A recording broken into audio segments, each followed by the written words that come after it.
un chiffre est répété, 8 millions d'euros. Quel est le vrai chiffre? Bah écoutez, non mais là encore, beaucoup des chiffres cités dans l'étude Non, du mais point. 8 millions, plus ou moins? Mais Est-ce qu'on fantasme autour de 8 millions? Je ne vois pas à quoi correspond ce chiffre, pour être tout à fait clair. Je ne le vois pas, parce qu'en réalité, il y a eu un certain nombre de dépenses très importantes pour la campagne présidentielle. Ça coûte une fortune, une campagne présidentielle. C'est normal, il faut payer. Il y a eu plus de 40 meetings qui ont été organisés.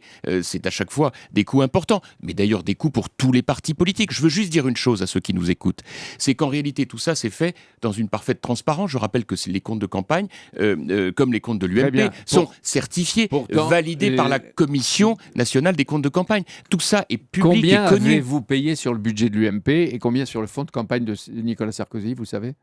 Non, je ne peux pas vous donner le chiffre précis, mais donc tout ça peut vous être donné. Mais moi, je ne suis pas, encore une fois, dans le détail de tout cela. Ce que je veux simplement vous dire, c'est qu'il y a derrière tout cela une manipulation, un amalgame qui avait pour objectif de la part de M. Gisbert, directeur de la publication, de poursuivre un espèce de combat qui n'a aucun sens. Mais non. Et il y a les images de Canal+. Mais quoi? C'est vrai qu'on vous gâte. Ah oui, ça c'est sûr. Il faut répondre à des sauf questions. Que le problème, c'est qu'après, il faut pouvoir démontrer des choses plutôt que de simplement asséner des mensonges et des calomnies.